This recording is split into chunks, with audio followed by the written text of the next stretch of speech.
नमस्ते, मैं हूं किशोर अजवाणी। घड़ी इशारा कर रही है 9 बजे रात का। वक्त 100 बात की एक बात का। करतारपुर साहिब कॉरिडोर के शिलान्यास समारोह में शामिल होने पाकिस्तान पहुंचे नवजोत सिंह सिद्धू ने राफेल डील का मुद्दा उठा दिया। तेलंगाना में चुनाव प्रचार के दौरान प्रधानमंत्री ने परिवारवाद के बहाने एक साथ कांग्रेस और टीआरएस पर हमला बोला। मुजफ्फरपुर कांड से जुड़ी एफआईआर में खामियों को लेकर सुप्रीम कोर्ट ने नीतीश सरकार को जमकर फटकारा और जम्मू कश्मीर में जारी ऑपरेशन ऑल आउट के दौरान सेना ने 3 और आतंकियों को मार गिराया। उत्तर प्रदेश के शामली में गुस्साई भीड़ ने पुलिस की गाड़ी से खींचकर एक आरोपी को पीट कर हत्या कर दी। दावा किया गया कि मारा गया आदमी नशे में था और इलाके के कुछ लोगों से उसका झगड़ा हो गया, जिसकी जानकारी मिलने पर पीसीआर वैन वहां पहुंची और आरोपी को कस्टडी में लेकर पुलिस की गाड़ी में भी बैठा दिया गया था। दावा है कि उस वक्त तक वो नशे में था और भीड़ उसके खिलाफ भड़की हुई थी। डायल 100 की गाड़ी में मौजूद एक पुलिस वाला तरशपाल नाम के आरोपी को पकड़कर बैठा हुआ था। गाड़ी के बाहर भी पुलिस वाले खड़े हुए थे, लेकिन घटना के दौरान वो तमाशबीन बने रहे और आरोपी को पीटने का सिलसिला जारी रहा।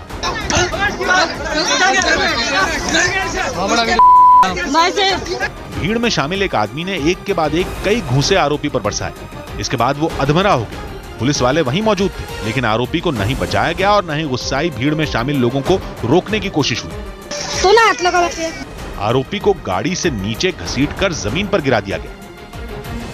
इस दौरान भीड़ तो तमाशा देखती ही रही। पुलिस वालों ने भी आरोपी को बचाने की कोशिश नहीं की और पुलिस वालों के सामने ही भीड़ लगातार आरोपी पर हमले करते रहे। लेकिन भीड़ का तमाशा यहीं खत्म नहीं हुआ। आरोपी जमीन पर पड़ा था, लोग वहीं मौजूद थे और पुलिस भी वहीं थी, लेकिन कोई उसे बचाने के लिए आगे नहीं आया। इस दौरान एक लड़के ने आरोपी को वहां से उठाने की कोशिश जरूर की, लेकिन उसे भी रोक दिया गया और आरोपी ने वहीं जमीन पर पड़े पड़े दम तोड़ दिया। पुलिस की हिरासत में आरोपी भीड़ की हिंसा का शिकार हो गया। इस घटना के बाद इलाके में टेंशन का माहौल पैदा हो गया, क्योंकि ये घटना 2 समुदायों के बीच की बताई गई, जिसके बाद वहां भारी पुलिस बल की तैनाती कर दी गई। घटना के दौरान वहां मौजूद रहे लोगों ने दावा किया कि आरोपी तरशपाल नशे की हालत में था और उसने दूसरे समुदाय की एक महिला को गाली दी थी। इससे गुस्साए कुछ लोगों ने आरोपी को दबोच लिया और पुलिस को सूचना देने से पहले उसे जमकर पीटा गया। पुलिस जब तक आई तब तक भीड़ ने आरोपी तरशपाल को पीट कर अधमरा कर दिया था।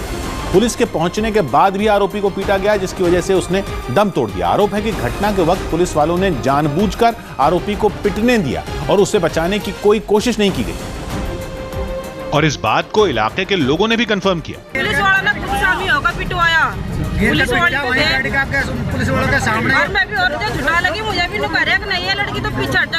इस घटना में अपने बेटे को खोने वाला परिवार पूरी तरह टूट गया। परिवार की महिलाएं फूट कर रोती दिखी। भीड़ की हिंसा का शिकार हुए तरशपाल के घर के बाहर बड़ी संख्या में इलाके के लोग इकट्ठा दिखे। लोगों में घटना के खिलाफ गुस्से को देखते हुए पुलिस के बड़े अधिकारी भी वहां पहुंचे और उन्हें समझाने की कोशिश की। सब में ताला लटका हुआ है, देख रहे हो तुम लोग, कहां भाग कर जाएगा। पुलिस की तरफ से आरोपियों के खिलाफ कड़ी कार्रवाई का भरोसा दिया गया। हालांकि आरोपी तरशपाल के मर्डर को लेकर पुलिस खुद सवालों में है। ऐसा इसलिए क्योंकि तरशपाल ने जब दम तोड़ा तब वो पुलिस की कस्टडी में था और पुलिस वाले तमाशबीन बने हुए थे। 100 बात की बात है कि ऐसी वारदात पुलिस के इकबाल पर सवालिया निशान है। अगर पुलिस की गाड़ी से खींचकर भीड़ किसी की हत्या कर देती है तो ये बेहद खौफनाक है। इसके लिए यूपी पुलिस सीधे तौर पर जिम्मेदार है। वीडियो में दिख रहे लोगों पर कड़ी कार्रवाई जरूरी है। राजस्थान के डूंगरपुर में कांग्रेस नेता भगवती लाल ने जमीन पर नाक रगड़कर नाराज लोगों से माफी मांगी। आरोप है कि चुनाव प्रचार करने निकले कांग्रेस नेता की गाड़ी से कीचड़ उछलने की वजह से कुछ लोगों के कपड़े गंदे हो गए और नाराज लोगों ने मोटरसाइकिल से उनका पीछा कर कार रुकवा ली, जिसके बाद लोगों ने कांग्रेस नेता से जमीन पर नाक रगड़वाई, जिसका वीडियो सोशल मीडिया में वायरल हो गया। वीडियो में कीचड़ से सने कपड़े पहने कुछ लोग कांग्रेस नेता के सामने गुस्से में चिल्लाते हुए दिखाई दिए।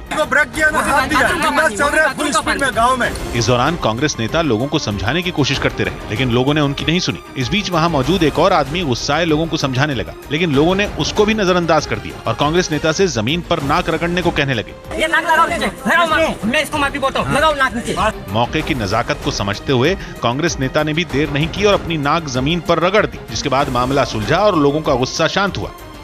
100 बात की बात है कि माहौल चुनाव का है, लिहाजा कांग्रेस नेता ने भीड़ के आगे सरेंडर करने में ही भलाई समझी। जनता भी समझती है कि चुनाव के दौर में नेताओं को कुछ भी सुनाना और करवाना आसान होता है, लेकिन एक उम्रदराज नेता से इस तरह नाक रगड़ाना थोड़ा गलत है। आजाओ सागर में 3 जहाजों को कब्जे में लेने की वजह से यूक्रेन ने रूस की सीमा वाले इलाकों में 28 नवंबर से मार्शल लॉ लगाने का ऐलान किया। 30 दिन के लिए लागू किए गए इस कानून की वजह से यूक्रेन और रूस के बीच टकराव और बढ़ गया। जबकि रूस के खिलाफ प्रोटेस्ट की आग यूक्रेन के कई इलाकों में भड़की। वहां के हरकिव शहर में लोगों ने रूसी कॉन्सुलेट के बाहर रोशनी जलाकर प्रोटेस्ट किया। इन प्रदर्शनकारियों ने रूस के झंडों में आग लगा दी और जलती हुई चीजें कॉन्सुलेट के अंदर फेंक दी, जिसकी वजह से कॉन्सुलेट के अंदर आग की लपटें उठने लगी। यही नहीं, रूस के खिलाफ विरोध जता रहे लोगों में शामिल एक आदमी ने सिक्योरिटी फोर्स के सामने टायरों में आग भी लगा दी। Не боїмося, ми підтримуємо політику держави щодо адекватного захисту наших кордонів. कुछ इसी तरह का प्रोटेस्ट राजधानी कीव में भी किया गया, जहां सैकड़ों की तादाद में लोग पार्लियामेंट बिल्डिंग के बाहर जमा हो गए। इन लोगों ने अपने हाथों में एक बड़े बैनर और रोशनी लेकर रूस के कब्जे का विरोध जताया। यही नहीं, इन लोगों ने अपनी सरकार पर रूस के खिलाफ दबाव बनाने में नाकाम रहने का आरोप लगाया। एक तरफ यूक्रेन में प्रदर्शन हो रहे थे तो दूसरी ओर यूएन सिक्योरिटी काउंसिल की बैठक में भी रूस के कदम का कई देशों ने विरोध किया, जिनमें अमेरिका भी शामिल था। इस मीटिंग में अमेरिका ने क्राइमिया के इलाके में यूक्रेन के जहाजों को कब्जे में लेने के मामले को गंभीर बताया। The United States would welcome a normal relationship with Russia. But outlaw actions like this one continue to make that impossible. इसी बैठक में यूक्रेन के राजदूत ने दावा किया कि रूस ने अपने सैनिकों को क्राइमिया इलाके में गोलियां चलाने का आदेश दिया था। I have a lot of evidence, including the interception of the radio exchange between the monitor and. इस बैठक में यूक्रेन ने रूस से फौरन अपने जहाजों और नौसेना के जवानों को छोड़ने की अपील की। सौ बात की एक बात यह कि क्राइमिया के कुछ इलाकों को रूस और यूक्रेन दोनों अपना हिस्सा बताते हैं, जहां अक्सर उनके बीच तनातनी होती है, लेकिन इस बार यह तनाव ज्यादा बढ़ गया, जिसके लिए रूस की आलोचना हो रही है। उत्तर प्रदेश के बाराबंकी में एक कार्यक्रम के दौरान भीड़ बेकाबू हो गई, जिसके बाद पुलिस को वहां लाठीचार्ज करना पड़ा। बताया गया कि कार्यक्रम के लिए बुलाए गए भोजपुरी सिंगर खेसारी लाल यादव के देर से पहुंचने पर लोग भड़क गए, जिसके बाद भीड़ ने वहां हंगामा शुरू कर दिया। नाराज लोग वहां रखी कुर्सियां उठाकर स्टेज की तरफ फेंकने लगे। भोजपुरी सिंगर के पहुंचने के बाद भी लोगों का गुस्सा शांत नहीं हुआ, जिसके बाद खेसारी लाल यादव ने लोगों से शांत रहने की अपील की। ताली बजा के स्वागत करेंगे कि पत्थर फेंकेंगे। खेसारी लाल की अपील का गुस्साई भीड़ पर कोई असर नहीं हुआ और हंगामा जारी रहा। इस बीच वहां मौजूद पुलिस के आला अधिकारियों ने माइक संभाला और हंगामा कर रहे लोगों से बैठने को कहा। नहीं हो पाएगा, शांति व्यवस्था बनाए रखें। नाराज लोगों के आगे पुलिस की अपील भी नाकाफी साबित हुई। इस दौरान कुछ लोगों ने मंच की तरफ पत्थर भी फेंके, जिससे वहां मौजूद कई पुलिस वाले और लोग घायल हो गए। हालात काबू में करने के लिए पुलिस को लाठीचार्ज करना पड़ा, जिसके बाद वहां भगदड़ मच गई और वहां रखी कुर्सियां बिखर गईं। इधर से लोग ढिल्ला मारे, पत्थर मारे, कुर्सी टूट गई। हालात इतने खराब हो गए कि वहां पहुंचे बीजेपी एमएलए उपेंद्र रावत भी घबरा गए, जिनको पुलिस ने अपने घेरे में लेकर वहां से बाहर निकाला। सौ बात की एक बात है कि आजकल हम लोग सब्र बहुत जल्दी खोते हैं। भोजपुरी गायक के थोड़ी देर से पहुंचने पर इस तरह के हंगामे की जरूरत नहीं थी। पुलिस को भी हालात का अनुमान कर भीड़ को काबू में रखने से माकूल इंतजाम करने चाहिए। महाराष्ट्र में मराठा आरक्षण के मुद्दे पर सभी दलों की बैठक में कोई हल नहीं निकला। महाराष्ट्र में मराठा आरक्षण के मुद्दे पर मुख्यमंत्री देवेंद्र फडणवीस की बुलाई सभी दलों की एक बैठक बेनतीजा रही। मराठा समाजाला आरक्षणाचा कायदा करू, या नियमानुसार एटीआर देखील मांडू, धनगर समाजाचा प्रश्न देखील सोडवू आणि अध्यक्ष महोदय यांना आता केवळ राजकारण करायचं आहे। राजस्थान विधानसभा चुनाव में प्रचार के दौरान एक चाय वाले का सीएम वसुंधरा राजे को उन्हीं के सामने खरी खोटी सुनाने का एक वीडियो वायरल हो गया। पैसे नहीं डाल रहे मेरे, नहीं डालते ही नहीं है, पैसे नहीं डालते तो बोलो ना मंत्री। अरे जी मैं ये कह के थक गए, कोई सुनने वाला नहीं है, हमारे गरीबों का कोई नहीं सुन रहा। जम्मू कश्मीर के शोपियां में आतंकियों से मुठभेड़ में शहीद हुए लांस नायक नजीर अहमद वानी को कुलगाम में अंतिम विदाई दी गई। जिस तरह से इस ब्रेव सोल्जर ने अपनी जान दी है for piece in south Kashmir, I think that is a lesson for everybody.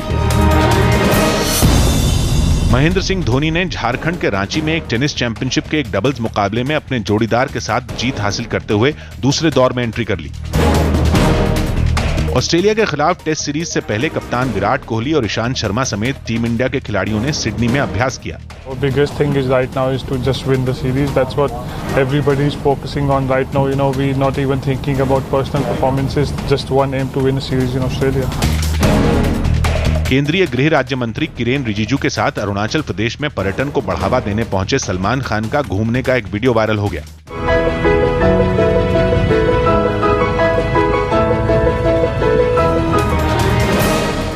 Bihar विधानसभा में सीतामढ़ी मॉब लिंचिंग के मुद्दे पर विपक्ष ने राज्य सरकार के खिलाफ घेरेबंदी की। विपक्ष ने इस मामले में राज्य सरकार और आरएसएस पर मिलीभगत का आरोप लगाते हुए सदन में जमकर हंगामा किया। जिसके बाद आरजेडी और कांग्रेस के एमएलए सरकार के खिलाफ नारे लगाते हुए सदन से बाहर आ गए। इस दौरान एमएलए के हाथ में पोस्टर भी थे, जिसके जरिए सीतामढ़ी मॉब लिंचिंग के मामले में सरकार को घेरने की कोशिश की गई। इतना ही नहीं, विपक्ष ने पूरे मामले में राज्य सरकार और आरएसएस की भूमिका पर भी सवाल खड़े किए। आरएसएस के लोग हैं, जो लोग बीजेपी के लोग हैं, दंगा भड़काने के लिए जिस प्रकार से हत्या करने का काम किया, हम लोगों के पास पूरा प्रमाण है, सबूत है कि प्रशासन वहां खड़ी है और उस बुजुर्ग व्यक्ति को किस तरह से मार दिया गया। इसके अलावा विपक्ष ने बिहार में बिगड़ती कानून व्यवस्था के मुद्दे पर भी सरकार को आड़े हाथ लिया। सौभाग्य की बात है कि मॉब लिंचिंग के मुद्दे पर पूरा विपक्ष एकजुट होकर नीतीश सरकार को घेरने की कोशिश कर रहा है। आरजेडी को भी इस बहाने मौका मिल गया। यही वजह है कि तेजस्वी यादव सरकार पर अपराध को बढ़ावा देने का आरोप लगा रहे हैं। इटली के दक्षिणी इलाकों में 24 घंटों में आए 3 बवंडरों ने भारी तबाही मचाई। इन बवंडरों की चपेट में आने से दर्जनों मकानों की छतें उड़ गई, जिसके ताकतवर होने का अंदाजा सोशल मीडिया पर शेयर किए गए वीडियो को देखकर लगाया जा सकता है, जिसमें एक रेस्टोरेंट के अंदर रखा सामान भी धूल के गुबार के साथ चक्कर काटने लगा। थोड़ी देर में रेस्टोरेंट की छत ही ढह गई, जबकि वहां से थोड़ी दूर समंदर में भी बवंडर देखा गया। ये वहां के लोगों के लिए बहुत डरावना था, क्योंकि इसकी रफ्तार रिहायशी इलाके की तरफ तेज थी और वहां एक बड़े बवंडर के साथ कुछ छोटे छोटे बवंडर भी थे। बवंडर के वक्त आसमान में काले बादल छा गए। कुछ लोगों ने गाड़ी चलाने के दौरान आसमान में उड़ते कपड़ों और कागजों का वीडियो भी रिकॉर्ड किया। बवंडरों की चपेट में आने से दर्जनों गाड़ियों को नुकसान पहुंचा। कुछ कारें तो एक दूसरे के ऊपर चढ़ी दिखी। बवंडर की चपेट में आए मकानों को भी भारी नुकसान पहुंचा। वहां के मौसम विभाग ने आने वाले एक हफ्ते में भारी बारिश और तूफान की आशंका जताई। सौभाग्य की बात है कि तेज हवा और बवंडर ने इटली के दक्षिणी इलाकों में दहशत मचा दी। हालांकि वहां रहने वाले लोगों की परेशानी कम नहीं हुई है, क्योंकि आने वाले कुछ दिनों में भारी बारिश के साथ फिर से बवंडर की आशंका जताई गई। राजस्थान में बीजेपी ने अपना घोषणा पत्र जारी किया, जिसमें हिंदू और युवा मतदाताओं को लुभाने की कोशिश की। बीजेपी ने घोषणा पत्र में हर जिले में योग भवन बनाने का वादा किया, जिसे हिंदू मतदाताओं को लुभाने की कोशिश के तौर पर देखा जा रहा है। जयपुर में सीएम वसुंधरा राजे ने वित्त मंत्री अरुण जेटली के साथ घोषणा पत्र जारी किया, जिसे पार्टी ने गौरव संकल्प पत्र का नाम दिया है। घोषणा पत्र में पार्टी का फोकस हिंदू और युवा मतदाताओं पर दिखा। प्रत्येक जिले में एक योग भवन का काम, सेना भर्ती शिविरों को नियत तिथि 3 माह पूर्व सब युवाओं को प्रशिक्षित करने के लिए हर उपखंड के अंदर हम प्रशिक्षण केंद्र खोलने का काम करेंगे। वसुंधरा राजे ने दावा किया कि पिछले 5 साल में सरकार ने अपने वादों को पूरा किया और खासतौर पर शिक्षा और रोजगार के मामले में राज्य आगे बढ़ा। मौजूदा विधानसभा चुनाव में बीजेपी ने एक बार फिर युवा मतदाताओं को पार्टी से जोड़े रखने की कोशिश की है और इसलिए घोषणा पत्र में युवाओं को हर साल 30,000 सरकारी नौकरियां देने का वादा किया है। इसके अलावा निजी क्षेत्र में बीजेपी ने अगले 5 साल में 50 लाख रोजगार देने का ऐलान किया है। राजस्थान में कांटे की टक्कर को देखते हुए बीजेपी ने युवाओं को हर महीने 5,000 रुपए बेरोजगारी भत्ता देने की भी घोषणा की। लेकिन चुनाव में बीजेपी की नजर अपने हिंदू वोट बैंक पर भी है, लिहाजा उसे लुभाने के लिए योग बोर्ड के साथ वैदिक स्टडीज बोर्ड बनाने का भी ऐलान किया गया है। इसी तरह ब्राह्मण मतदाताओं को रिझाने के लिए बीजेपी ने भगवान परशुराम बोर्ड बनाने का वादा किया है। साथ ही अंतिम संस्कार के लिए रकम देने के वादे के साथ मोक्ष मुक्ति धाम बोर्ड बनाने का भी ऐलान किया गया। घोषणा पत्र जारी करते हुए वित्त मंत्री अरुण जेटली ने दावा किया कि पिछड़े राज्यों की लिस्ट में शामिल राजस्थान का वसुंधरा सरकार के दौरान तेजी से विकास हुआ। आज से कुछ वर्ष पहले तक राजस्थान को बीमारू राज्य कहते थे। राजस्थान में बड़े नगरों का विकास और नगरों का विकास इस प्रकार से हुआ जो देश के बहुत कम राज्यों में हुआ है। सौभाग्य की एक बात है कि राजस्थान में बीजेपी ने एक बार फिर हिंदू वोट बैंक पर दांव चलाया। साथ ही युवा मतदाताओं की अहम भूमिका देखते हुए उनसे नौकरी और बेरोजगारी भत्ते का वादा किया गया। इसे बीजेपी की ओर से अपने परंपरागत वोट बैंक को मजबूत रखने की कोशिश के तौर पर देखा जा रहा है। जम्मू कश्मीर के त्राल और कुलगाम में हुई अलग अलग मुठभेड़ में सुरक्षा बल ने 3 आतंकियों को मार गिराया, जबकि इस मुठभेड़ में एक जवान शहीद हो गया। सुरक्षा बल को दोनों जगहों पर आतंकियों के छिपे होने की जानकारी मिली थी, जिसके बाद सुरक्षा बल ने पहले त्राल के रेशीपुरा इलाके में आतंकियों की तलाश में घेरेबंदी कर सर्च ऑपरेशन शुरू किया। इसी दौरान आतंकियों ने जवानों पर फायरिंग कर दी। आतंकियों के हमले के बाद सुरक्षा बल ने भी मोर्चा संभाला और आतंकियों को मुंहतोड़ जवाब दिया। त्राल में सुरक्षा बल की फायरिंग में शाकिर अहमद डार नाम का एक आतंकी मारा गया। बताया गया कि शाकिर जाकिर मूसा के आतंकवादी संगठन गजवतुल हिंद का सदस्य था। उधर कुलगाम के रेडवानी में भी सुरक्षा बल ने 2 आतंकियों को मार गिराया। इनमें एक लश्कर का एरिया कमांडर एजाज मौलवी भी शामिल था। कुलगाम में हुए एनकाउंटर में प्रकाश जाधव नाम का एक जवान भी शहीद हो गया। सौबात की बात है कि घाटी में सुरक्षा बल आतंकियों को करारा जवाब दे रहे हैं। हाल के दिनों में कई बड़े आतंकी ढेर किए जा चुके हैं, जिस वजह से आतंकियों में भी बौखलाहट है। यही वजह है कि वो अपनी हरकतों से बाज नहीं आ रहे। चंडीगढ़ में पंजाब यूनिवर्सिटी के कार्यक्रम में आरएसएस नेता इंद्रेश कुमार ने अयोध्या विवाद मामले में सुनवाई को लेकर सुप्रीम कोर्ट और जजों की भूमिका पर एक विवादित बयान दिया। भारत का संविधान किसी जज की बपोती नहीं है, वो जजों से भी ऊपर न्याय की, कानून की बपोती। प्रधानमंत्री G20 समिट के लिए बुधवार को अर्जेंटीना रवाना होंगे। प्रधानमंत्री नरेंद्र मोदी G20 समिट में हिस्सा लेने के लिए बुधवार को अर्जेंटीना रवाना होंगे। दिल्ली की पटियाला हाउस कोर्ट ने दंगा फैलाने के आरोप में स्वास्थ्य मंत्री सत्येंद्र जैन को बरी कर दिया।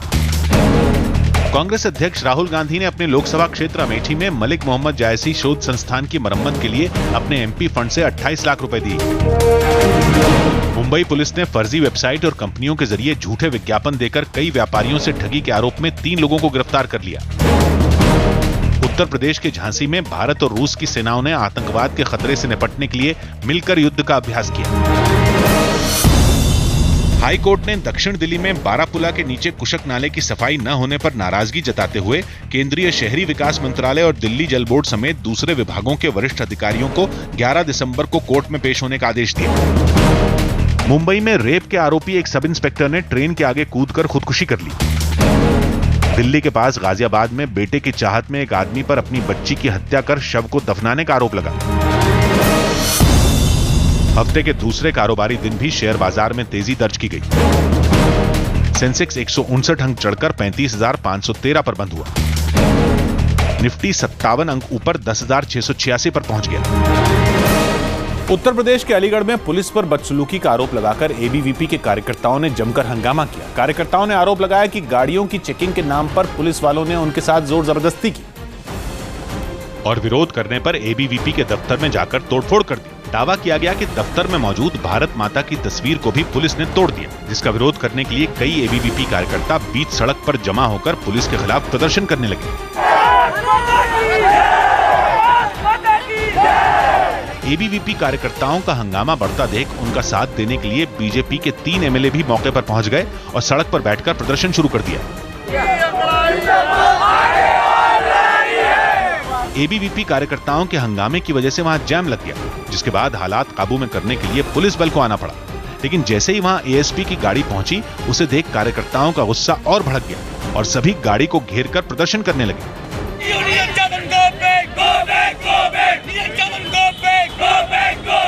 हंगामा कर रहे एबीवीपी कार्यकर्ताओं को पुलिस ने रोकने की बहुत कोशिश की, लेकिन वो धक्का मुक्की करने लगे, जिसके बाद वहां एबीवीपी कार्यकर्ताओं का हंगामा कम होने के बजाय और बढ़ गया। कार्यकर्ता पुलिस वालों पर बदसलूकी का आरोप लगाकर कार्रवाई की मांग पर घंटों हंगामा करते रहे। इस दौरान कार्यकर्ताओं ने बीच सड़क पर पुलिस का पुतला भी जलाया और आरोपी पुलिस वालों पर कार्रवाई नहीं करने पर बड़े आंदोलन की धमकी भी दी। जितने भी पूरी टीम थी उसके खिलाफ कार्रवाई नहीं होगी तब तक विद्यार्थी परिषद के कार्यकर्ता एक कार्यकर्ता यहीं बैठा रहेगा इस सड़क पर ही। एबीवीपी कार्यकर्ताओं के बढ़ते हंगामे को देख डीएम भी कई अधिकारियों के साथ पहुंचे और आरोपी पुलिस वालों पर कार्रवाई का भरोसा दिलाकर हंगामा कर रहे एबीवीपी कार्यकर्ताओं को शांत कराया। उन्होंने लोगों की चाबियां भी ले ली थी, उनके साथ बदसलूकी किया था, उनके खिलाफ उनको सस्पेंड किया गया है। एबीवीपी कार्यकर्ताओं ने पुलिस पर चेकिंग के दौरान कई लोगों के साथ बदसलूकी करने और गाली गलौज करने का आरोप भी लगाया। सौभाग्य की बात है कि एबीवीपी कार्यकर्ता पुलिस की कार्रवाई से नाराज थे। कार्यकर्ताओं ने पुलिस पर चेकिंग के दौरान लोगों को परेशान करने का आरोप लगाया था। उनके प्रदर्शन में कई एमएलए के साथ आने से प्रशासन पर दबाव बढ़ गया।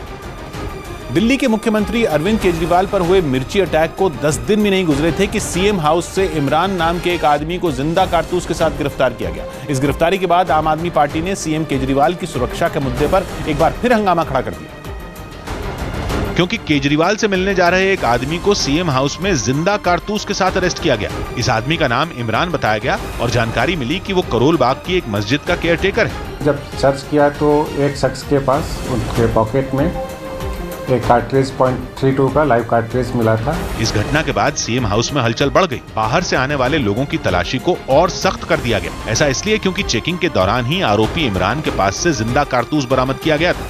इमरान नाम का शख्स जो एक केयरटेकर है करोल बाग की मस्जिद में, वो भी यहाँ पर पहुँचा था और उसकी जब यहाँ पर चेकिंग की गई, इसी तरह से रोजाना की तरह यहाँ पर चेकिंग हो रही थी और चेकिंग के दौरान उसके पास से एक .32 बोर का जो है mm का एक कारतूस मिला। पुलिस ने आर्म्स एक्ट के तहत आरोपी इमरान के खिलाफ केस दर्ज करने की जानकारी दी।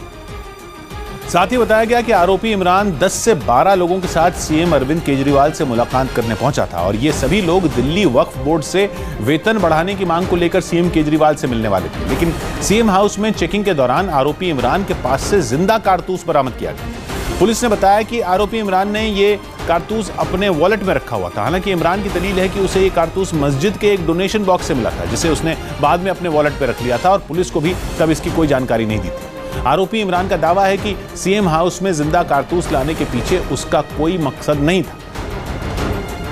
लेकिन आम आदमी पार्टी आरोपी इमरान के दावों पर यकीन करने के लिए तैयार नहीं और उसने इसके पीछे भी बीजेपी की साजिश होने का आरोप लगाया। ये 5वां हमला उन पर किया गया है।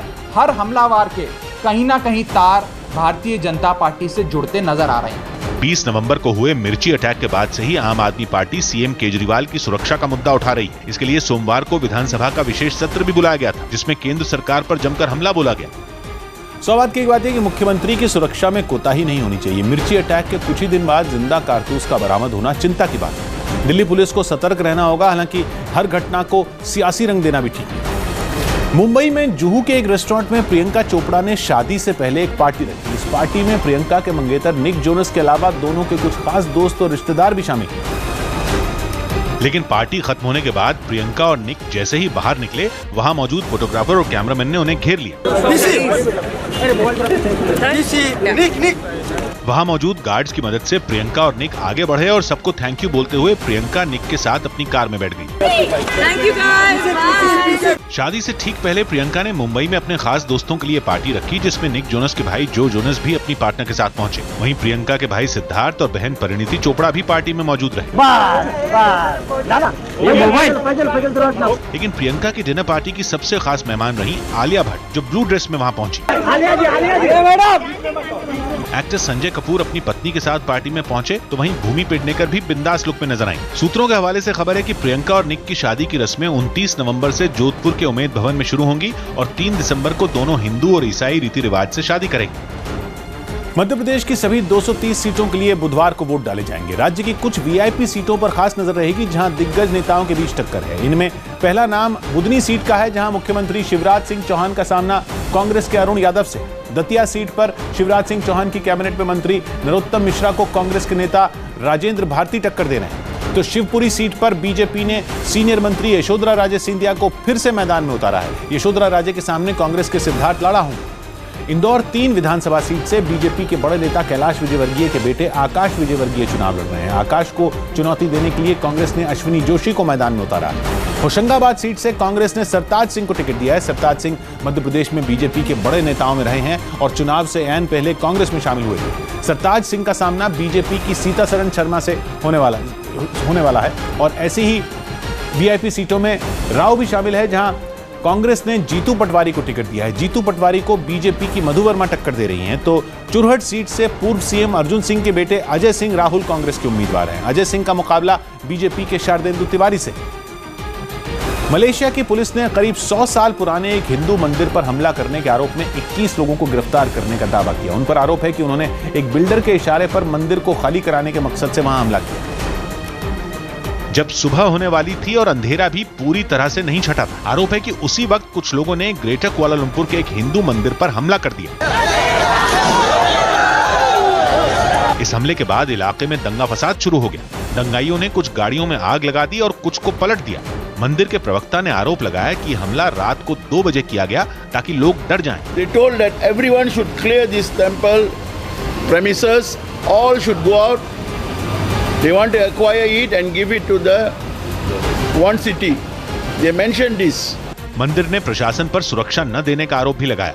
हालांकि सुबह होते ही प्रशासन ने मंदिर के आसपास पुलिस वालों को तैनात कर दिया। उस वक्त भी मंदिर में हुए दंगे के निशान जगह जगह बिखरे हुए थे। बाद में पुलिस ने दंगा करने के आरोप में 21 लोगों को गिरफ्तार कर कोर्ट में पेश कर दिया। आरोप है कि गिरफ्तार लोगों में उस बिल्डर के कर्मचारी भी हैं जो मंदिर को खाली कराना चाहते हैं। सवाल की बात है कि डरा धमकाकर मंदिर खाली कराने की कोशिश को कतई जायज नहीं कहा जा सकता। बिल्डर और मंदिर के बीच मामला कोर्ट में है, लिहाजा दोनों पक्षों को इस मामले में कोर्ट के फैसले का इंतजार करना चाहिए। प्रदूषण को लेकर एनजीटी ने दिल्ली सरकार पर मोटा जुर्माना लगाया। दिल्ली में वाटर पोल्यूशन के एक मामले में एनजीटी ने राज्य सरकार और जल बोर्ड पर 1-1 करोड़ का जुर्माना लगा दिया। मुंबई में रेलवे पुलिस ने लोकल ट्रेनों में पोस्टर लगाकर तंत्र मंत्र के नाम पर लोगों से ऑनलाइन ठगी करने के आरोप में एक बाबा समेत 4 आरोपियों को गिरफ्तार कर लिया, जिनमें कुछ आरोपियों को यूपी के मेरठ से भी पकड़ा गया। यूपी के आगरा में मामूली कहासुनी में छात्रों के 2 गुटों के बीच हुई मारपीट का एक वीडियो वायरल हो गया। सचिन तेंदुलकर ने एक अखबार में लिखे अपने लेख में युवाओं को फिटनेस पर ध्यान देने और आउटडोर खेल खेलने की सलाह दी। ओडिशा में बुधवार को शुरू हो रहे हॉकी वर्ल्ड कप से पहले भारतीय टीम के कोच हरेंद्र सिंह ने शूटआउट में गलतियां नहीं होने का दावा किया। बड़ी हस्तियों के यौन शोषण पर शुरू हुए मीटू अभियान के बीच महेश भूपति ने दावा किया कि एक फिल्म के निर्देशन के दौरान साजिद खान ने अपनी पत्नी लारा दत्ता के साथ भी सेट पर खराब व्यवहार किया था।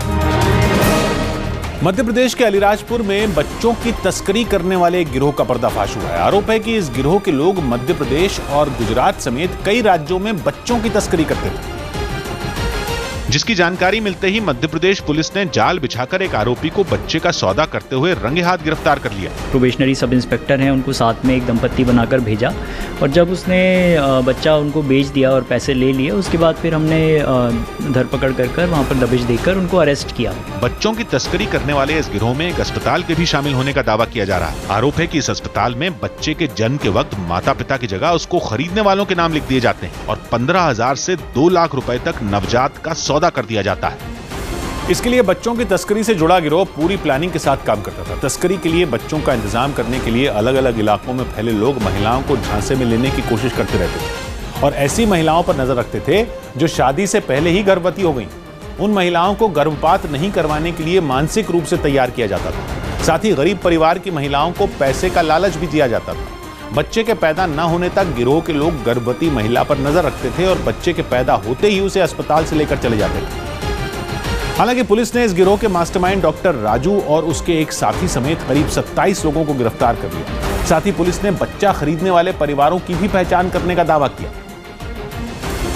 और ऐसे कुछ परिवारों को पकड़ने का भी दावा किया जिनको खरीदे गए बच्चों के साथ अलीराजपुर के अस्पताल में रखा गया है। हालांकि पकड़ी गई महिलाओं ने बच्चों को लौटाने से इनकार कर दिया। माँ का दुख क्या होता है, तुम भी औलाद वाले होंगे, तुमको खबर है कि औलाद का दुख क्या होता है। तस्करों के जरिए बच्चा खरीदने वाले परिवार पकड़े जाने के बाद अपनी करनी पर पछता रहे हैं, लेकिन उन्होंने प्रशासन से खरीदे गए बच्चों को उनके पास ही रहने देने की भी गुहार लगाई। मेरे बेटा एक का है, उसके घर औलाद नहीं है तो मैंने लिया है। मेरे को नहीं खबर थी कि मैं ऐसे लफड़े में पड़ जाऊंगी ना कि मैं नहीं लेती। पुलिस ने अब तक तस्करों के जरिए बेचे गए 13 बच्चों के बारे में जानकारी जुटाकर उनको बरामद करने का दावा किया। सौगात की बात है कि बच्चों की तस्करी कानूनन अपराध है। अगर परिवार को बच्चा गोद लेना ही था तो इसके लिए तय कानूनी प्रक्रिया को अपनाया जाना चाहिए था। इस तरह का कारोबार करने वाले और भी गिरोह, इन सब के खिलाफ मुहिम चलानी जरूरी है। पाकिस्तान में इमरान खान की सरकार बनने के बाद बलोच महिलाएं निशाने पर आ गई। बलूचिस्तान की आजादी की आवाज दबाने के लिए पाकिस्तान पिछले 70 साल से वहां के लोगों पर जुल्म ढा रहा। लेकिन इमरान खान के सत्ता में आने के बाद सेना और खुफिया एजेंसी ISI ने नया हथकंडा अपनाते हुए बलूचिस्तान और सिंध की लड़कियों को निशाना बनाना शुरू किया, जिसका पर्दाफाश बलूचिस्तान मुक्ति सेना नाम के एक संगठन के कमांडर ने किया। सिंध में जो हिंदू रहते हैं, सिंधी हिंदू रहते हैं, उनके खिलाफ उन्होंने काम शुरू किया। आज से नहीं, पिछले कई सालों से उनको अगवा किया जा रहा है। उनकी बच्चियों को अगवा करके जबरदस्ती मुसलमान बनाया जा रहा है। दावा है कि हाफिज सईद जैसे आतंकियों को बलूचिस्तान और सिंध की लड़कियां इनाम के तौर पर दी जा रही हैं। जो बड़े हाफिज सईद जैसे लोग हैं और बहुत से दूसरे हैं, उनको बतौर इनाम पेश किया जा रहा है, उनके लोगों को, उनको गुंडों को, और ये चीजें दुनिया से ढकी चुकी है। बलूचिस्तान और सिंध में पाकिस्तान सेना के जुल्म का ये ऐसा सच है जो अब तक दुनिया के सामने नहीं आया था। ऐसे में माना जा रहा है कि इसकी शुरुआत इमरान राज में की गई, जिसका मकसद बलूचिस्तान में लगातार बुलंद हो रही आज़ादी की आवाज़ को कुचलना है। बताया जा रहा है कि हाफिज सईद पाकिस्तान की सेना की ओर से मिली बलोच लड़कियों को बेचकर पैसे कमाता है। यही नहीं, वो इन लड़कियों को अपने उन आतंकियों को इनाम के तौर पर भी देता है जो किसी बड़ी वारदात को अंजाम देती है। इसके अलावा वो लड़कियों के जरिए युवाओं को आतंक की दुनिया में भी शामिल करता है। सौ बात की एक बात यह कि बलूचिस्तान और सिंध पर पाकिस्तान की सेना का जुल्म 70 साल से जारी है। वहां हर शख्स को ISI ताकत के दम पर खामोश करती रही है। जब ये आवाज नहीं रुकी तो उसने बलोच औरतों और बच्चों को निशाना बनाना शुरू कर दिया। उत्तर प्रदेश के हाथरस में एक पेट्रोल पंप पर एक ट्रैक्टर ट्रॉली का अगला हिस्सा हवा में उछलते हुए फ्यूल मशीन पर चढ़ गया। जिस वक्त यह हादसा हुआ उस वक्त वहां पेट्रोल पंप का एक कर्मचारी और एक बाइक सवार मौजूद थे जो वहां अपनी मोटरसाइकिल में पेट्रोल डलवा रहा था। पेट्रोल पंप पर काम करने वाला एक कर्मचारी भी वहां नजर आया। इस दौरान बाहर से एक ट्रैक्टर ट्रॉली पेट्रोल पंप में आते हुए देखी गई। ट्रैक्टर ट्रॉली लहराते हुए फ्यूल मशीन की तरफ बढ़ रही थी। इसके बाद उसे चला रहे आदमी ने फ्यूल मशीन के पास से ट्रैक्टर ट्रॉली को मोड़ने की कोशिश की, लेकिन तभी उसका अगला पहिया हवा में उछलते हुए फ्यूल मशीन में घुस गया और वहां मौजूद दोनों लोग नीचे गिर गए। इसके बाद जो हुआ, ब्रेक के बाद सौ बात की एक बात है कि ट्रैक्टर ट्रॉली चला रहे आदमी ने लापरवाही की और यह हादसा हुआ। इस भीषण हादसे के बाद आग भी लग सकती थी। गनीमत यह रही कि हादसे की चपेट में आए लोगों की जान बाल बाल बची। करतारपुर साहिब कॉरिडोर के शिलान्यास कार्यक्रम में शामिल होने के लिए नवजोत सिंह सिद्धू एक दिन पहले ही पाकिस्तान पहुंच गए। इधर भारत में उनके पाकिस्तान जाने पर एक बार फिर सियासी सवाल शुरू हो गए। हालांकि पंजाब के वाघा बॉर्डर से पाकिस्तान जाते हुए सिद्धू ने उनके दौरे पर सवाल उठाने वालों को करारा जवाब दिया। बाबे नानक के लिए मैं 7 समुंदर पार जा सकता हूँ, कांटों पे चल सकता हूँ और किसी भी तसीहे को झेल सकता हूँ। दोस्त अहबाब ने हर सलूक मेरी उम्मीद के खिलाफ किया।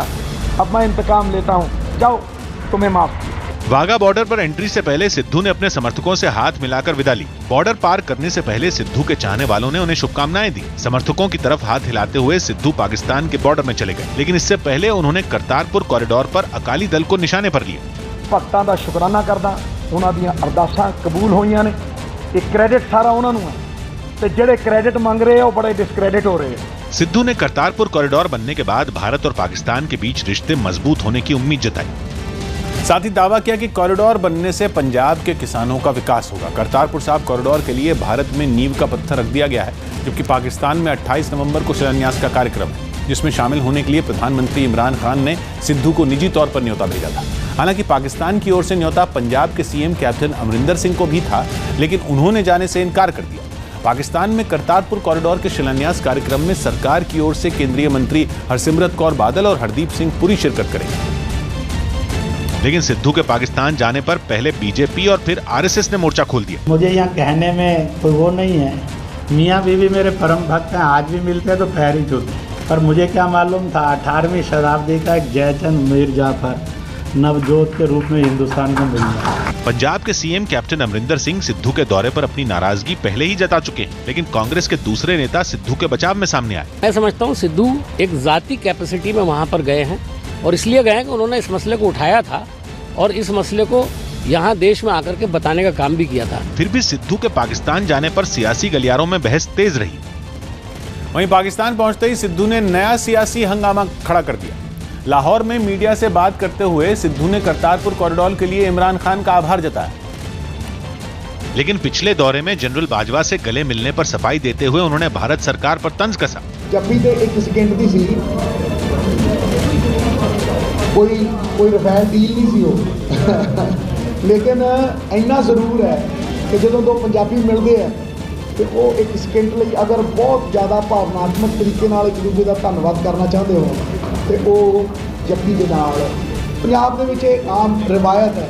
सिद्धू ने दावा किया कि उनके मौजूदा पाकिस्तान दौरे को कांग्रेस के आला नेताओं का समर्थन हासिल है, लेकिन जनरल बाजवा से गले मिलने की उनकी सफाई को बीजेपी ने खारिज कर दिया। कोई अगर दाऊद इब्राहिम या कोई अगर पंजाबी होते तो उनसे गले लगेंगे, ये क्या पंजाबियत है? सिद्धू जी को समझना पड़ेगा, टीवी के डायलॉग्स एक अपनी जगह होती हैं और देश हित के बारे में सोचना अपनी जगह है। बीजेपी ने सिद्धू को मंत्री होने के नाते सोच समझकर बयान देने की नसीहत दी। लेकिन सिद्धू पर सियासी हमला सिर्फ बीजेपी की तरफ से नहीं हुआ, बल्कि पाकिस्तान पर सख्त रुख दिखाने वाले सीएम कैप्टन अमरिंदर सिंह ने भी साफ कर दिया कि सिद्धू उनकी मर्जी के बगैर वहां गए। He said, well, I have already accepted the invitation. I said, you can always say that my chief minister has taken this stand, therefore I stand with him. But he wanted to go, he's gone. He told me, I'll call you back in the evening, but that was the last I've heard of him doing. सौ बात की एक बात है कि सिद्धू करतारपुर साहिब के जरिए अपना सियासी कद बढ़ाना चाहते हैं, इसलिए विपक्ष के हमले और खुद अपनी पार्टी के कई नेताओं के विरोध के बावजूद वो पाकिस्तान गए। करतारपुर साहिब कॉरिडोर का मुद्दा उन्होंने ही उठाया था। हालांकि विदेशी जमीन से अपनी सरकार पर सियासी वार अच्छा नहीं है। हत्या केस में गिरी डीयू की प्रोफेसर नंदिनी सुंदर की याचिका पर सुप्रीम कोर्ट ने पुलिस को फटकार लगाई। सुप्रीम कोर्ट ने छत्तीसगढ़ में एक आदिवासी की हत्या के केस में घिरी दिल्ली यूनिवर्सिटी की प्रोफेसर नंदिनी सुंदर की एक याचिका पर राज्य की पुलिस को मामले की जांच में हो रही देरी पर फटकार लगाई। यूपी के ग्रेटर नोएडा में यमुना अथॉरिटी की 64वीं बैठक हुई, जिसमें जेवर एयरपोर्ट का जनवरी में शिलान्यास किए जाने के संकेत दिए गए। मुंबई में एक लड़के का एक बिल्डिंग की छत पर खतरनाक स्टंट करने का वीडियो वायरल हो गया। महिला T20 विश्व कप में शानदार प्रदर्शन करने वाली स्मृति मंधाना को ऑस्ट्रेलिया की बिग बैश लीग के लिए होबार्ट हरिकेन्स टीम ने साइन कर लिया, जबकि हरमनप्रीत कौर के साथ सिडनी थंडर्स ने अपना कॉन्ट्रैक्ट आगे बढ़ा दिया। एशियन गेम्स में गोल्ड मेडल जीतने के बाद अपने पिता के पसंदीदा हीरो धर्मेंद्र से मिलने की ख्वाहिश जाहिर करने वाले मुक्केबाज अमित पंघाल का उनसे मुलाकात का सपना पूरा हो गया। भारत के खिलाफ टेस्ट सीरीज को लेकर ऑस्ट्रेलियाई गेंदबाजों को नेट पर प्रैक्टिस करवा रहे स्टीव स्मिथ एक गेंद पर शॉट खेलने के चक्कर में गिर पड़े। हालांकि अच्छी बात यह रही कि उन्हें कोई गंभीर चोट नहीं आई। दिल्ली के तिमारपुर इलाके में स्कूली बच्चों को ले जा रही एक प्राइवेट वैन और सामान ढोने वाले ऑटो में टक्कर हो गई। इस हादसे में वैन में सवार एक स्कूली बच्चे की मौत हो गई, जबकि 6 से ज्यादा बच्चे घायल हो गए। मौके पर मौजूद लोगों ने दावा किया कि वैन की तेज रफ्तार की वजह से यह हादसा हुआ। ये बिल्कुल लिया इसने, बहुत ज्यादा शार्प टर्न, और सामने से जो हाथी है, जो ऑटो वाले होते हैं, वो आ रहे थे, उससे टक्कर हुई और 4 बार हवा में कलाबाजी खाई है। आरोप है कि हादसे का शिकार हुई वैन नियमों को ताक पर रखकर स्कूल के बच्चों को ला रही थी। इस स्कूल वैन के नंबर प्लेट जो होती है वो एक टैक्सी की तरह पीली प्लेट होती है, लेकिन यहाँ पर इस गाड़ी के अंदर भी और बाहर भी कुछ भी ऐसी चीजें नहीं थी जो स्कूल की वैन होने के निशान देती हो। हादसे में घायल हुए बच्चों को इलाज के लिए अलग अलग अस्पतालों में भर्ती कराया गया। सौबात की बात है कि ड्राइवरों की लापरवाही की सजा मासूम भुगतते हैं। अवैध स्कूल वैन को लेकर पहले भी शिकायतें मिली हैं, लेकिन सख्ती नहीं बरती जाती और इन्हें चलाने और चलवाने वाले मनमानी करते हैं। राजस्थान के सिरोही में एक रैली के दौरान बीजेपी अध्यक्ष अमित शाह ने राहुल गांधी पर निशाना साधा। उन्होंने कांग्रेस अध्यक्ष पर सैनिकों के अपमान का आरोप लगाया। राहुल बाबा कहते हैं जवानों के खून की दलाली करते हो। शर्म आनी चाहिए राहुल बाबा आपको, जिसके घर से बेटा जाता है, जिसके घर से बाप जाता है, उसके घर की पीड़ा आप नहीं समझ सकते हो। आपकी आंख पर इटालियन चश्मा चढ़ा है। सौबात की एक बात यह कि वैज्ञानिक पहले ही कह चुके हैं कि इंसान का वजूद बचाना है तो उसे पृथ्वी से बाहर दूसरे ग्रह पर बसाने के इंतजाम करने होंगे। इस नजरिए से हमारे सौर मंडल में मंगल ग्रह सबसे बेहतर माना जाता है, इसीलिए मंगल ग्रह को जानने और समझने की कोशिश हो रही है। तेलंगाना के निजामाबाद में एक चुनावी जनसभा में प्रधानमंत्री नरेंद्र मोदी ने कांग्रेस पर जमकर हमला बोला। यही नहीं, पीएम ने कांग्रेस पर परिवारवाद की राजनीति करने का भी आरोप लगाया और कांग्रेस पार्टी पर चुनाव के वक्त किए गए विकास के कामों का हिसाब देने की बजाय जाति की राजनीति करने का आरोप लगाया। पंचायत से पार्लियामेंट तक उन्हीं का कारोबार था। 4-4 पीढ़ी ने राज किया, 4-4 पीढ़ी ने, लेकिन विकास की चर्चा करने के बजाय इस चुनाव में चर्चा क्या कर रहे हैं? मोदी की जाति कौन सी है? कांग्रेस के परिवारवाद के बहाने प्रधानमंत्री ने तेलंगाना के मुख्यमंत्री पर भी निशाना साधा और उन पर कांग्रेस के रास्ते पर चलने का आरोप लगा दिया। कांग्रेस ने देश में विकास का नामो निशान नहीं, फिर भी 50-55 साल तक वो चुनाव जीतते रहे। तो यहाँ के मुख्यमंत्री और उनके परिवार को लगता है अगर कांग्रेस कुछ किए बिना जीत सकती है तो वो भी जीत जाएंगे। प्रधानमंत्री ने प्रदेश में बीजेपी की सरकार बनने पर तेलंगाना के विकास का भरोसा भी दिया।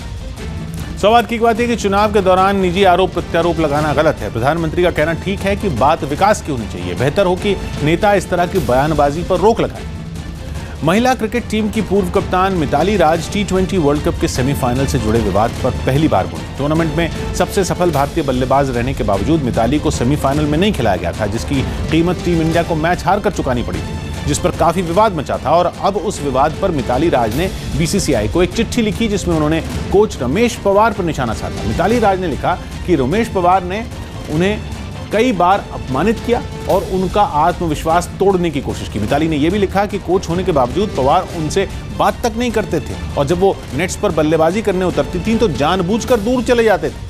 मिताली को टीम से बाहर रखने के कप्तान हरमनप्रीत कौर के फैसले का COA यानी कमेटी ऑफ एडमिनिस्ट्रेटर्स की सदस्य डायना एडलजी ने बचाव किया था, लेकिन डायना के बयान पर भी मिताली ने हैरानी जताई और लिखा कि सत्ता में बैठे कुछ लोग उनका करियर तबाह करना चाहते हैं। बेहद भावुक अंदाज में मिताली ने लिखा कि वो 20 साल के करियर में पहली बार खुद को अपमानित और निराश महसूस कर रही है। ये चिट्ठी मिताली राज ने बीसीसीआई में जनरल मैनेजर सबा करीम और सीईओ राहुल जौहरी को लिखी।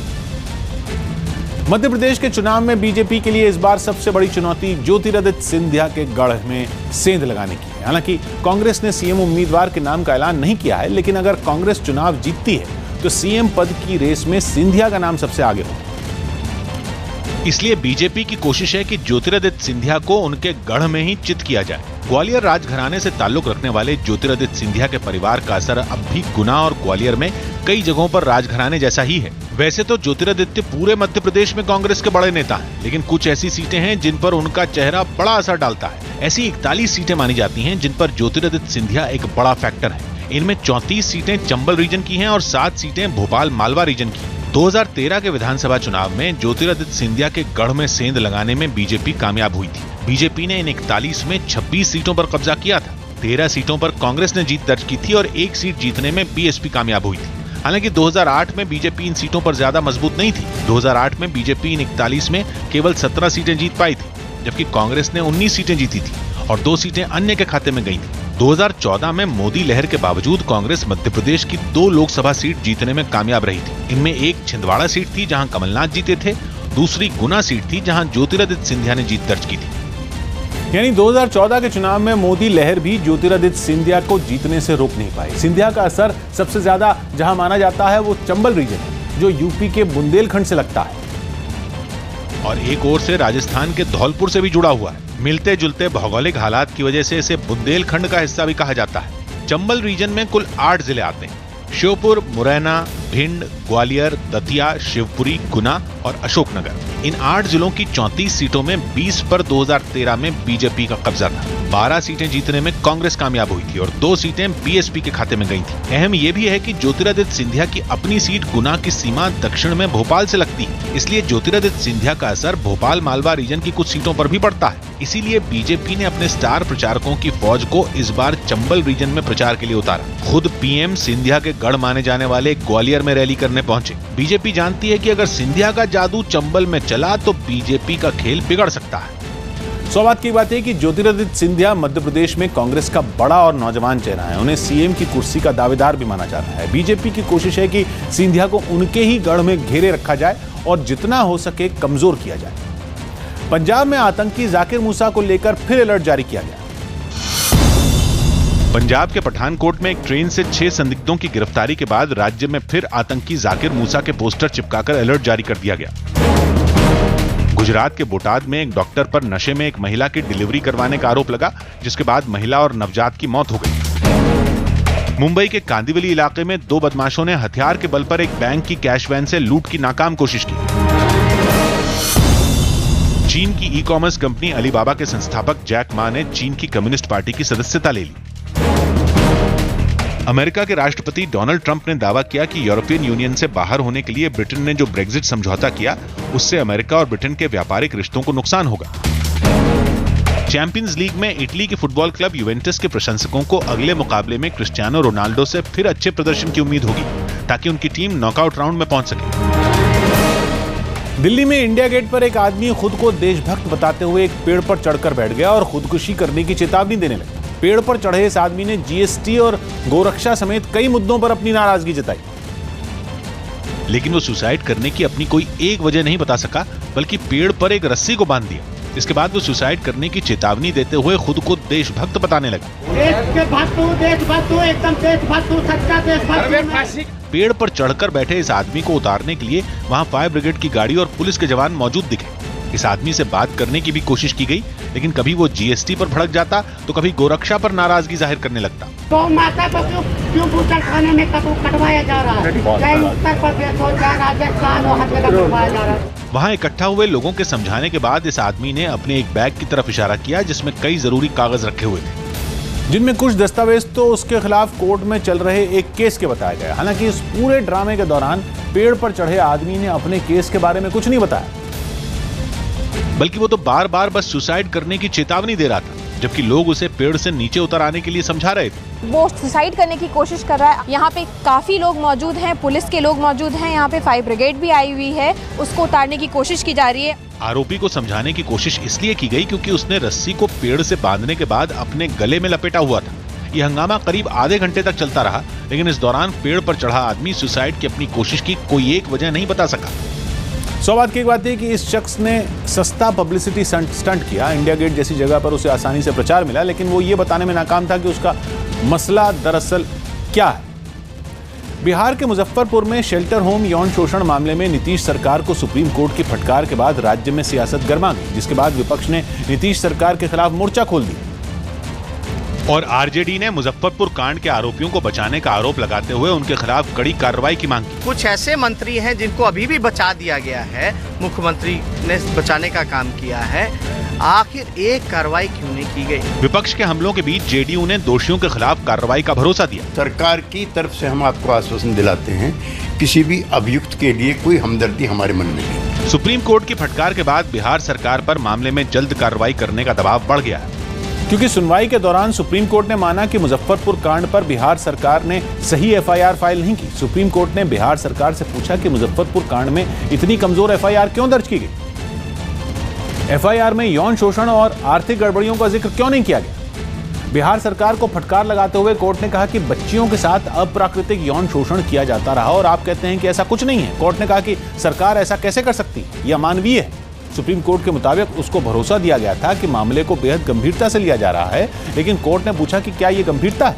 कोर्ट ने बिहार सरकार को 24 घंटे के अंदर एफआईआर में नई धाराएं जोड़ने का भी आदेश दिया। सौ बात की एक बात यह कि सुप्रीम कोर्ट की फटकार नीतीश सरकार की सुशासन वाली छवि पर चोट है। फटकार से यह भी साफ है कि पुलिस शायद आरोपी को बचाने की कोशिश में थी। जाहिर है विपक्ष इस मौके को हाथ से जाने नहीं देगा। ऑस्ट्रेलिया में क्वींसलैंड के जंगल में लगी आग ने करीब 50,000 एकड़ इलाके को जलाकर बर्बाद कर दिया। इस आग की वजह से जंगल के आसपास की कई इमारतें भी जल गईं।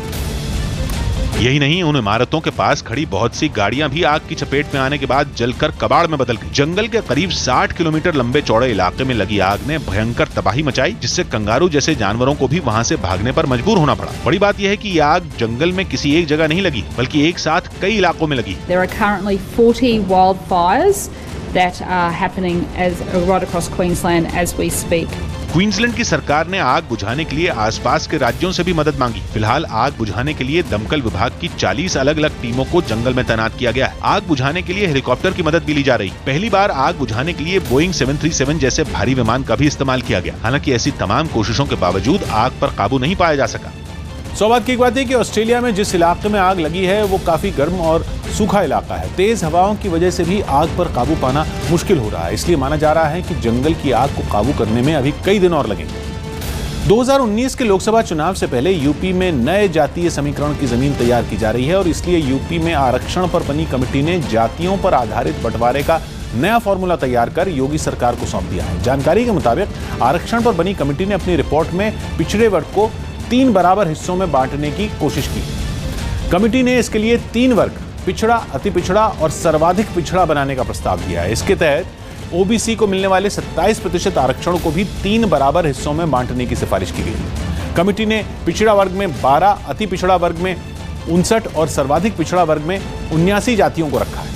कमेटी की रिपोर्ट के मुताबिक नए जातीय समीकरण के लागू होने पर राज्य में यादव, सुनार और कुर्मी समेत 12 जातियां पिछड़ा वर्ग के कुल 27% आरक्षण के 1/3 में ही सिमट जाएंगे। यानी अगर ओबीसी की तीनों श्रेणियों में 27 पदों पर भर्तियां होनी हैं तो नए फॉर्मूले के तहत पिछड़े वर्ग में रखी गई 12 जातियों को सिर्फ 9 पद ही मिलेंगे। कमेटी की रिपोर्ट पर अंतिम फैसला मुख्यमंत्री योगी आदित्यनाथ को लेना है। जम्मू कश्मीर की विधानसभा भंग करने पर मचे सियासी घमासान के बीच खुद राज्यपाल सत्यपाल मलिक की जबान फिसल गई। सत्यपाल मलिक ने मध्य प्रदेश के ग्वालियर में इस मुद्दे पर बयान दिया और जम्मू कश्मीर की विधानसभा भंग करने के फैसले पर सफाई दी। लेकिन सत्यपाल मलिक नेशनल कॉन्फ्रेंस और पीडीपी के आरोपों का जवाब देने में इतना मशगूल हो गए कि बातों ही बातों में केंद्र से दबाव का जिक्र कर डाला। क्लियर कर दूं कि दिल्ली की तरफ देखता तो लोन की सरकार मुझको बनाना पड़ती और मैं इतिहास में एक बेईमान आदमी के तौर पे जाता, लिहाजा मैंने उस मामले को ही खत्म कर दिया। अब जो गाली देंगे देंगे। सत्यपाल मलिक के इस बयान के बाद कांग्रेस को बैठे बिठाए केंद्र सरकार को घेरने का मौका मिल गया।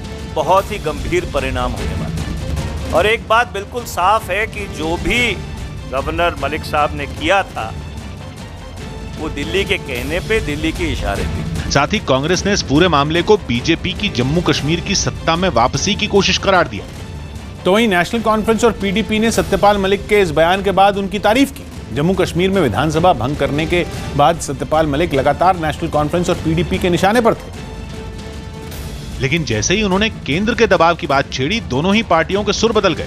उमर अब्दुल्ला ने ट्वीट में उनकी तारीफ करते हुए लिखा कि दिल्ली के दबाव में नहीं आने के लिए और उनके निर्देश का पालन नहीं करने के लिए मैं राज्यपाल को मुबारकबाद देता हूं, जिसकी वजह से बीजेपी और उसके प्यादे सरकार बनाने के लिए हॉर्स ट्रेडिंग और पैसों का इस्तेमाल नहीं कर पाए।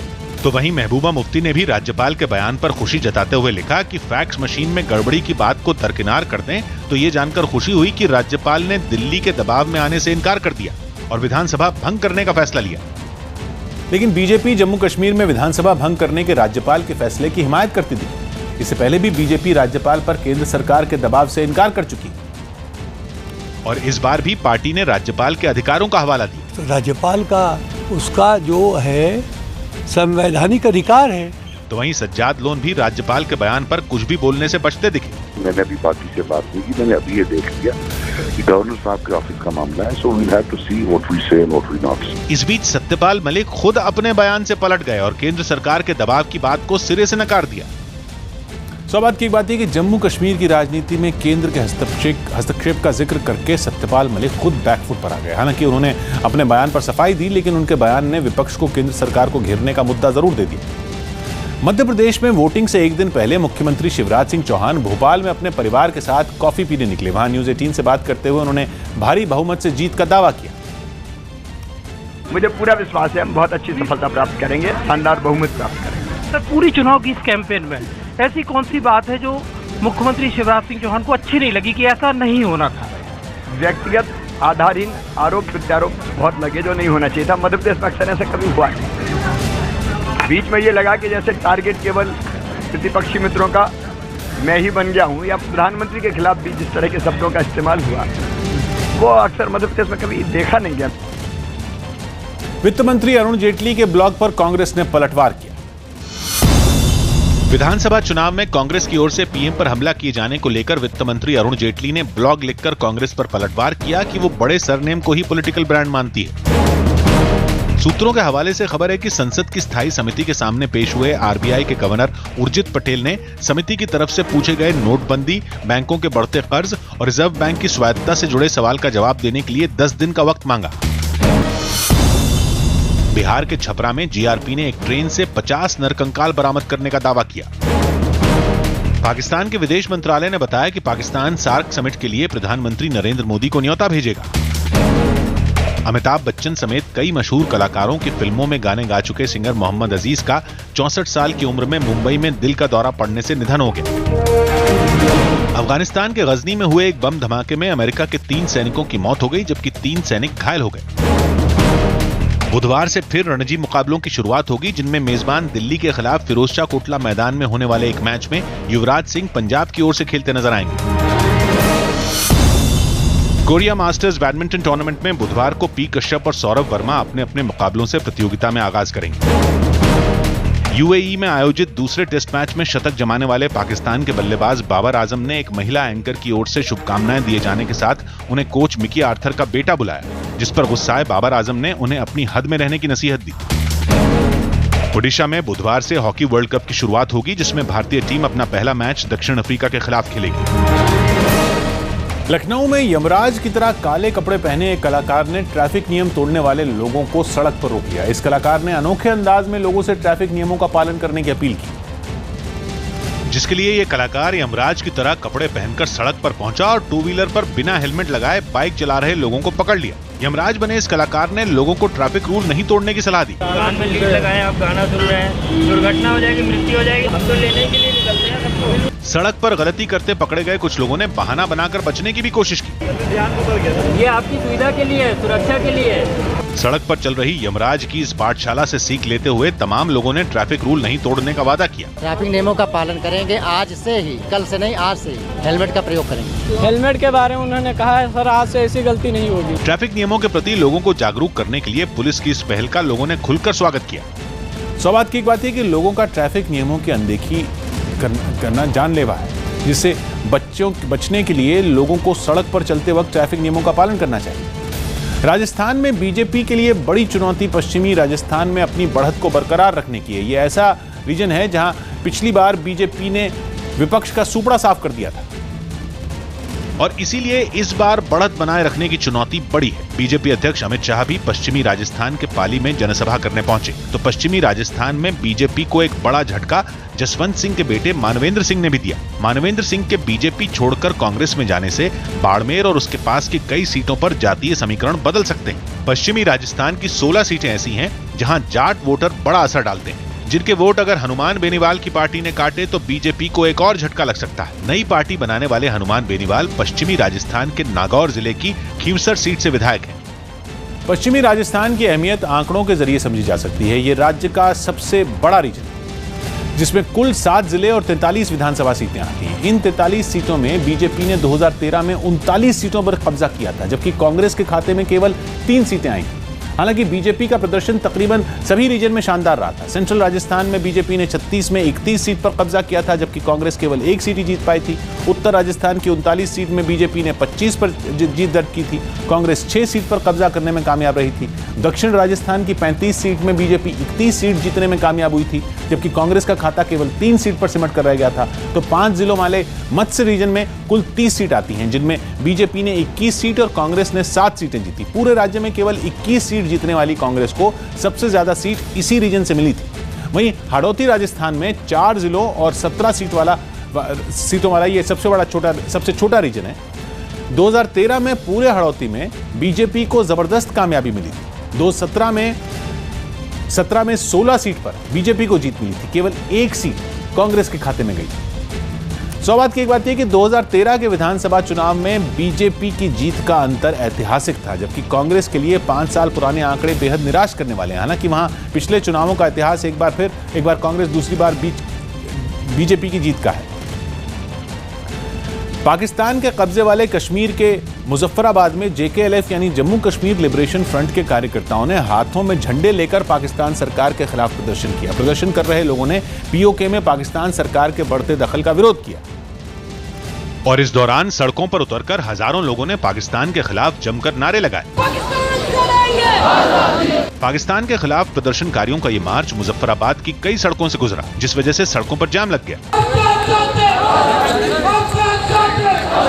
बताया गया कि पाकिस्तान सरकार की दखलंदाजी की वजह से POK के लोगों में नाराजगी है और इसी वजह से वहां के लोग पाकिस्तान से आजादी की मांग कर रहे हैं। सौभाग्य की बात यह कि पाकिस्तान अपने कब्जे वाले कश्मीर में न सिर्फ जुल्म ढाता है, बल्कि वहां की चीजों को अपने फायदे के लिए जमकर इस्तेमाल करता है। इसीलिए वहां के लोग पाकिस्तान का हमेशा विरोध करते हैं, लेकिन पाकिस्तान अपनी हरकतों से बाज नहीं आ रहा। राजस्थान के चुनाव प्रचार में बीजेपी अध्यक्ष अमित शाह ने पूरी ताकत झोंक दी। कई इलाकों में प्रचार के बाद अमित शाह उदयपुर पहुंचे, जहां उन्होंने बड़ी तादाद में जुटे कार्यकर्ताओं के साथ रोड शो किया। बीजेपी अध्यक्ष का ये रोड शो कई किलोमीटर तक चला, जिसमें उनके साथ बीजेपी के उम्मीदवार भी शामिल हुए। इस दौरान बीजेपी समर्थकों ने जमकर नारेबाजी की। वहीं अमित शाह ने हाथ हिलाकर लोगों का अभिवादन किया। 2013 में उदयपुर की 8 विधानसभा सीटों में बीजेपी ने 6 पर जीत हासिल की थी, जबकि कांग्रेस को सिर्फ 1 सीट पर जीत मिली थी। तेलंगाना के निजामाबाद में पीएम ने भगोड़े कर्जदारों को लेकर विपक्ष के हमलों पर पलटवार किया। बैंकों से करोड़ों का कर्ज लेकर विदेश भाग चुके विजय माल्या, नीरव मोदी और मेहुल चोकसी को मुद्दा बनाकर विपक्ष लगातार सरकार पर हमलावर है, जिसका जवाब पीएम ने तेलंगाना में चुनावी रैली के दौरान जनता के सामने दिया और विपक्ष के आरोपों पर तंज कसते हुए बैंकों का पैसा वापस लाने के लिए सरकार की हर कोशिश का ब्यौरा पेश कर दिया। वे भले भाग गए हो उसमें से 2-4, जो कुछ यहाँ बचे हैं कानून बदल दिया और अब तक 40-45 हजार करोड़ रुपए की उनकी संपत्ति जब्त कर ली है। लेकिन कांग्रेस ने भगोड़े कर्जदारों के बहाने पीएम पर निशाना साधना नहीं छोड़ा और पीएम के दावों को खारिज कर दिया। मोदी जी के नाक के नीचे से मोदी जी और इस सरकार के सहयोग से ये तमाम लोग जनता की खून पसीने की कमाई लेके भागे हैं, जिसका जवाब इस हिंदुस्तान की जनता मोदी जी से ली। इतना ही नहीं, कांग्रेस ने पीएम पर जनता को गुमराह करने का भी आरोप लगाया। सौभाग्य की बात है कि बैंकों का पैसा लूटने वाले भगोड़े कर्जदार इस बार के चुनाव में अहम मुद्दा है। हालांकि पीएम खुद जनता के सामने इस मुद्दे पर विपक्ष को घेरते नजर आए, लेकिन विपक्ष भी लगातार इस मामले को चर्चा में रखने की कोशिश कर रहा है।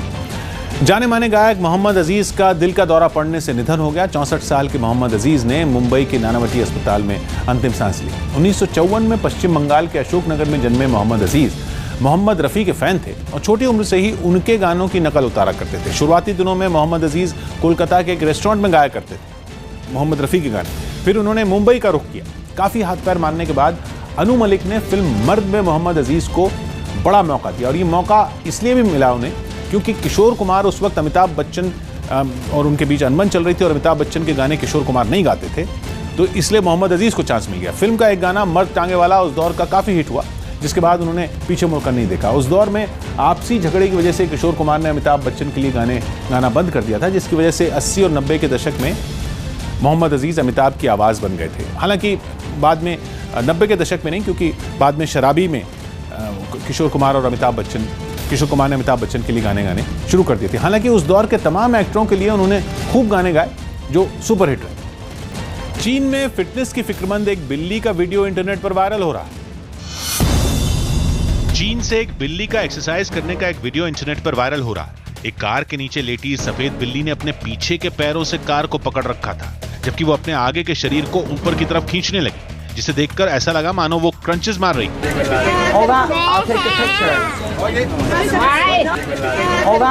बिल्ली की इस हरकत को देख वहां मौजूद लोग दंग रह गए, जिन्होंने बिल्ली का वीडियो शूट कर सोशल मीडिया पर पोस्ट कर दिया। और कुछ देर यूं ही शोर मचाए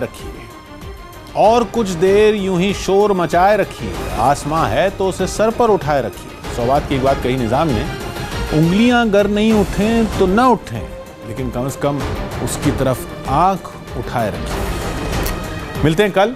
घड़ी जब इशारा करेगी 9 बजे रात का, वक्त फिर होगा सौगात की बात।